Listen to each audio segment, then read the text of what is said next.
I'm going to put the mic close to you. Okay. So I want to start with, we're rolling, right? Yeah, we're rolling. Full name and today's date. Dean Mcbee, and today is July 9th? 10th or 11th? 10th. 10th. July 10th, 2021. 2021. Yep. So Dean, I want to start with, I want you to tell us your role here at the Apollo. Well, most recently I've been the assistant director for the Apolloween show over the last 12 years or so. I've been involved with the Apollo almost my whole life since I grew up here. So I was just telling one of the gentlemen that we were giving a tour to that I had an actual ghost experience right back in the back of this room on the stairs. Tell us the story. I was in here with my high school girlfriend, and we were here because one of the board of directors members had a daughter that wanted to interview or audition for Star Search. You may remember that TV show. And they were going to film it here. So he thought that might give her an advantage practicing on the stage. Well, they had renovated this ballroom, and we came up to see it. So after we were finished, we sent his wife, his daughter, and my girlfriend down the front stairs, and he said, let's go scare him and mess with the rain curtain behind the stage. So we sent them down the front stairs here that you see, and we turned all the lights out right here on the wall. We went back to the back of the room, and the stairs to the left there's about 5 stairs. We're talking, we get there, and he holds his hand up when we're on the stairs. And we hear footsteps coming toward us. The hallway back there comes from the pin rail across above the stage. That's where we were going to go and mess with the rain curtain. And so we stopped on the stairway, and the footsteps came toward us, came out of the doorway. Each step that on the stairway we were on creaked, except for the 2 we were standing on. Each step creaked, and then the footsteps came across the room and came out this door. That's the most obvious paranormal experience I've ever had in my entire life. Much after that, I did probably over 200 paranormal investigations and never had anything as obvious as that show itself. What is it that allows you to believe in the supernatural? What is it that possesses your imagination? Well, at 22 years old, that was my first exposure. And After that, I went looking. Much after that, I'll say 20 years later, I went looking, and our director Jennifer and I were partners in paranormal investigations, and we did literally hundreds of them. Most of the time, you ran into people that were really not truthful and not, above board. Intentionally or not intentionally, they thought they had something, but yeah, they just weren't all there. But she got a couple of pictures that, full body apparitions, and the paranormal community will tell you if you get one picture of a full body apparition in your life, you are absolutely lucky. She got 3 or 4 while I was assisting her on paranormal investigations. And I mean, it was just amazing to do. Earlier today, or this evening, you were telling me about the vision for this year's Apolloween and the Haunt. Share that with our audience on how you envision both of the 2 floors working for this year's Haunt. Well, this floor that we're on, I think that we're going to build our maze like we used to do. So in past years we had... This is the second floor. This is the ballroom. Ballroom. Exactly. Right. So we have people coming in from the back of the ballroom, and in past years we had 3 passes. So from the back of the room, the folks would come up this way, and it was well lit, and it was, pop outs, it was actors, it was visual scenery and whatever. And then when they got to this point, we would say, okay, now you're going into a black maze. Anybody that wants to bail out, you can wait here for your cohorts. And then we would turn off all lights, and people would go the other length of the ballroom, and then back again in total darkness. And we would do, we always told everybody, don't use your cell phones. But we caught people using their cell phones, so we started screwing around with the floor. We made it uneven, and that was one of the best effects that we had. You know, that they wouldn't expect that. Right. So even though they were looking at the ceiling trying to find their way through, they weren't watching the floor. So we would adapt as people would try to cheat. I don't mean to interrupt, Don, but I remember that one year because I've always liked the coming to the Apollo Theater when you guys did the Haunted Theater. And that was I don't know if that was the first year you guys did that, but I think I was telling you, Don, that was what, you know, I am, to put it politely, a butthole when it comes to horror. I'm the person that enjoys the whole aspect of the ambience. I know what goes into it. I know the effort you all put into it. I just, you know, it takes me, because I know it takes me out of the experience, but what I love is being in the group with the other people. Oh, sure. And I get to appreciate what you guys did. And I remember that blackout maze, feeling the unevenness of the carpet. And I'm like, this is a nice touch, it's a little bit different, can't see. But the group I was with that year, they had a couple of young women, maybe 14 to 16 years of age. I'm just trailing the group, trying to mind my own business, and I'm chuckling like, yeah, this is good. Like just, and all of a sudden they're just trying to get. I'm not a member. I'm not a cast member. I'm just. And all of a sudden, I hear them like, oh. And because you can't see, I accidentally bumped them. I went, sorry. And they just started to get more scared. And I'm like, I just became a cast member without being cast. I think at the end, they had to try to find us. But I was like, I think I left the whole experience. I'm like, can I go again? I want another group diagnostic. The group diagnostics are fun, and we did stuff like we would hang fishing line low enough to hit somebody in the face, because you're not going to see that in a dark maze, and it'll freak people out when something touches them. And then the one year we ended the black maze with an 8x8 room, and we hung 40 pool noodles from the ceiling to about this far off the floor, maybe a foot or two off the floor, and we had an actor in there to surprise people.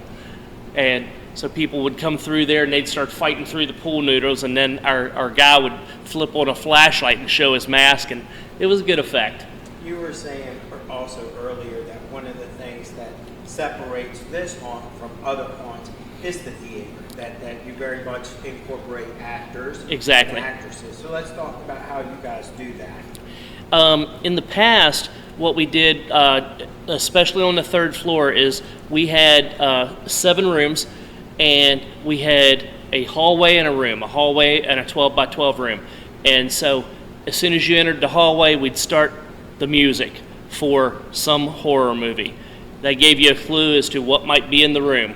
But of course, even if we did, let's say, The Exorcist 2 years in a row, when you came into that room, it was not going to be the same thing you saw the last time. And each room was a 1 or 2 minute skit with a surprise at the end. And then lights go out, light comes on in the next hallway, and you move on. That was great because we're a theater, and it was different than any other haunted house had ever done. And we heard it from tons of people. We've never seen anything like that.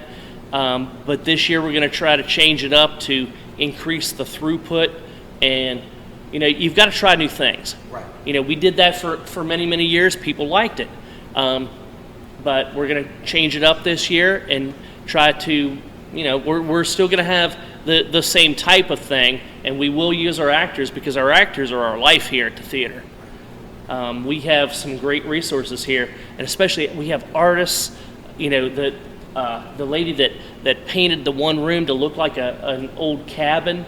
I mean, she's painting flats that you see all over the room here, and it's amazing. They look like old antique wood of a cabin. They just do incredible stuff. Another room where we did the Texas Chainsaw Massacre. You know, we've got wallpaper on the wall. She's used a heat gun to tear stuff off. She used motor oil and stuff to make it look old. The artists that work with us are the most impressive to me. I mean, I build stuff, not very well, but you know, I do what I can. But the people with the artistic talent are the ones that really impressed me here. And then, of course, the kids, because we would have, especially kids from the youth summer workshop, we would give them a skit, and we'd say, okay, here's what you kind of should do. But they would ad-lib the script, and they always did a great job.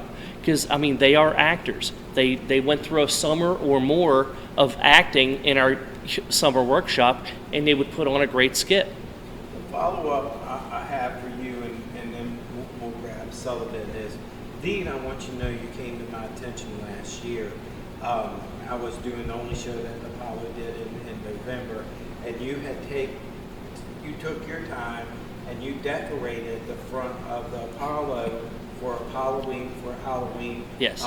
So let's talk about the impact of Corona, and let's talk about keeping the spirit of Halloween through Corona. Well, we actually did more than Halloween. Jennifer and I, my partner in crime here, she's director, I'm assistant director for pretty much everything we do. And the theater was shut down. Everybody was very sad about it, and nobody was in here. We came in to just do some cleanup up on the third floor, and we'd go up to the costume room to grab something to use for decoration out front, and we'd hear footsteps across the room. The ghosts were lonely, is the only thing I can figure. Right. You know? So we just tried to do something to make the Apollo relevant while we were closed. So we're you know, the scary people. So we started with Halloween, and we knew that we couldn't, you know, have anyone in here, so we decorated the lobby, and we decorated every window in the ballroom here and every window on the third floor. And we had, you know, we backlit stuff with zombies and various actors. We worked for 3 weeks in the lobby to get an apparition that would move. We tried plate glass, finally we tried cellophane, and it took us 3 weeks to get it to work, but after we got it to work, it was so awesome. We had a moving apparition on the front door of the theater. That was for Halloween. So the theater president said, hey, that was great. Can you do something for Christmas? And we said, we're the scary people. We don't do Christmas. And we said, well, okay. Because, you know, everybody liked coming down Martin Street and seeing something. And of course, to do in Corona, exactly. right? And then my friends that I interacted with, I would tell them about it, and I'd say, hey, go down to Martin Street. And they're like, that's amazing. And then for Christmas, the Roundhouse looked so amazing. And I said, okay, come and see our stuff, and then swing a left and go down and look at the Roundhouse, because they've done some amazing stuff too. They can't have people in there either. So Jennifer and I put the giant wreaths out here. We almost fell out the window a couple times. And we did the same thing. We put some stuff in the top windows. We put our skeletons in the lobby. We put a Santa Claus suit on one. We put a Mrs. Claus suit on the other. I mean, it was funny. A couple of my friends that work for the city, because city workers run through here, you know, on a regular basis, commented to me, that was pretty good. Our guys were pretty interested when they came through and saw that. I will say this before I turn it off. I think one year during the setup, I came outside. I don't know who I stopped. It was one of the staff. I said, I like what you did this year. And it's like, well, the only thing that was missing out of one of the rooms, I forgot, it's been years.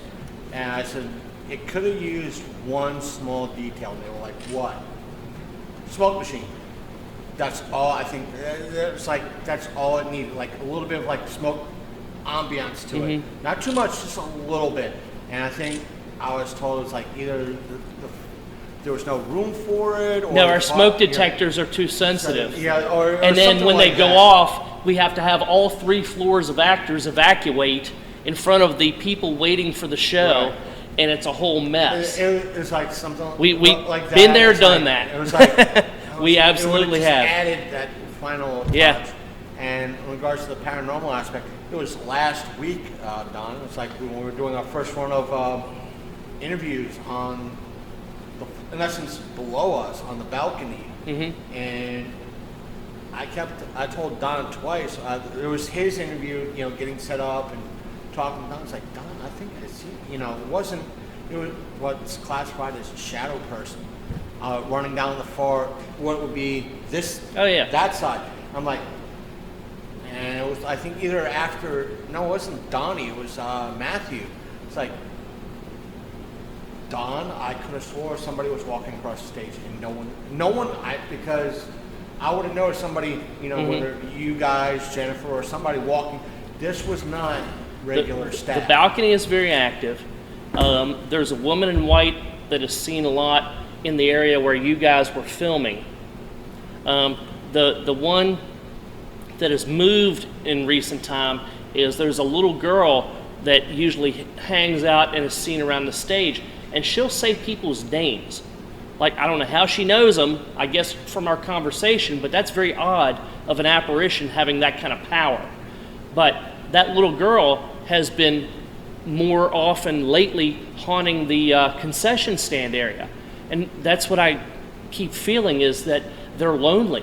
There's been no one in here for over a year. And the spirits here, or whatever you want to call it, nothing is malevolent here. People have been here for decades, and nothing bad has happened to them. The aspect of like that shadow, what would be that shadow person, was like, I think with me and Don recording there. Right. If they are malevolent, bring them on. Yeah. No, you never say that. That's a paranormal investigator will tell you, never ever say that. But it was just like, wanted to know, or she wanted to know, like, what are we doing? Exactly, they're curious. But one of the funniest stories is when we have our maze set up here in the ballroom, we usually had some of the smaller kids, 10, 11 years old, in the light part of the maze. That was our actors in there. And one of the kids went up and says, Miss Jen, how did you get that kid to walk through the wall? And she goes, oh, honey, don't worry about that. That's a Disney effect. We didn't do that. But the kids seem to bring it on more. Oh, yeah. The younger children, Because their imagination Exactly. allows it. This was maybe 2017, 2018. Funny, it was just a funny, relatable thing. When the Roundhouse had their Paracon, and I had just a simple mic set up for the panels. I was just, okay, everything's plugged in. I'm just going to record for the day, and I'll edit and post. And I'm going to, because I could see the audio, and I noticed a little bit of spike in one of the, because supposedly the Roundhouse is haunted as well. Sure. And it was a noticeable spike when the train was going by. I put on better headphones. It sounded like someone was I played it for some of the investigators there. They said, no, it's the brakes. To me, it doesn't sound like the brakes. It sounds like someone close to the mic whispering, it's a train. Huh. To me, that's what it sounds like. And when I said on the episode, when I dropped it, I said, listen, I want to include a clip. To me, it sounds like something is saying it's a train. The paranormal investigators that we played this clip to say it's just brake lines. Something to get the audience participation in. Like, what do you think? Leave a comment down below. Right. Is it someone or something saying it's a train because the train's going by and they realize that it was a microphone? EVP is tough. Yeah. We've had a lot of paranormal investigators. Some of them love EVP and they really get into it. But when they catch something, it's just so open to speculation as to what they caught. Some people will say, that's just this or that or nonsense or whatever. And other people are saying, oh my gosh, you caught part of a sentence. It's just so open to speculation. Me, it's like the way it sounded, it's like, well, if it is an EVP, actual EVP, it's so cool that something came up to the microphone, acknowledged that it's a microphone, not that it's like what's in front of you, that it's a microphone of sorts. They acknowledged it and had to say, or from what I heard from the investigators, you need something to amplify to gain the energy. They said, had to explain what was going by Sure. the big loud, it's a train. And what you experience is very common. You don't hear it in real time. You record and you play back and you hear something that you did not hear in real time. That's common EVP. When we did this show in November, and the next day cleaning up, and I had those moments just alone with the theater, you know what I mean? And you feel that presence. And to me, like, you know, whether there is or isn't, it's that feeling of history. You know what I mean? You're surrounded by this history of the building. So if the spirits live here, it's probably one of the most beautiful buildings you could think of. This place has an amazing history. Yeah. And the architecture is, it's beautiful. You know, it's worthy of saving. And that's why Jennifer and I have been here for so many years. Right. Yeah. Not many spaces left like this. Exactly. I'll walk up with you, Dean, and we Okay. can get Johnny Sullivan.